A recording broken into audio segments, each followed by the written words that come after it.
현대인의 필수품이 되어버린 스마트폰. 아침에 일어나서 밤에 잠들기까지 우리와 가장 오랜 시간을 보내는 존재라고 할 수 있는데요.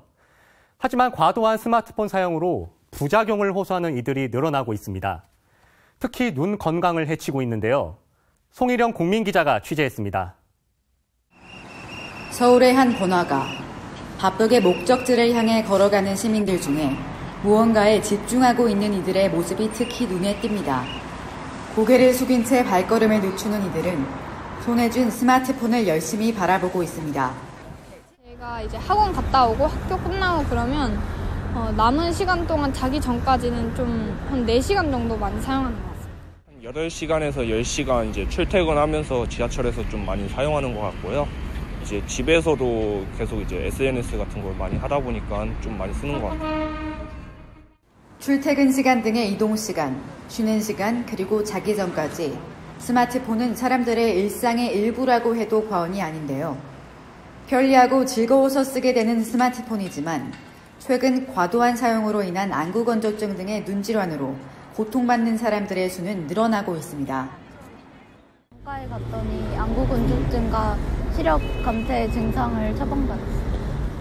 눈물을 자주 넣고요. 안과에 자주 간 편이에요. 원래 안구 건조증이 조금 있었는데 이제 좀 심해져갖고 계속 주에 한 번씩은 인공 눈물 계속 쓰는 것 같고요. 보험심사평가원의 통계에 따르면 스마트폰의 보급률이 급증한 지난 6년 동안 안구 건조증으로 인해 치료를 받은 환자의 수는 약 21% 정도 증가했으며 특히 스마트폰을 자주 사용하는 청년 및 중장년층의 발병 지수가 가장 높았습니다. 현대인의 일상에서 뗄 수 없는 스마트폰. 하지만 과도한 사용은 우리의 눈 건강을 해칩니다. 스마트폰을 과도하게 사용한 환자들의 경우 안구건조증 이외에도 망막박리, 백내장 등의 더 심각한 질환을 경험한 것으로 나타났습니다. 스마트폰을 오래 보면 눈의 깜빡임이 현저하게 줄어들면서 눈이 마르게 되는 안구건조증이 생기게 되고요. 또 우리가 근거리를 보게 될 때는 이 수정체를 볼록하게 만들어주는 근육이 조절을 해야 되는데 조절을 오래 해야 되기 때문에 조절 피로가 생기게 됩니다.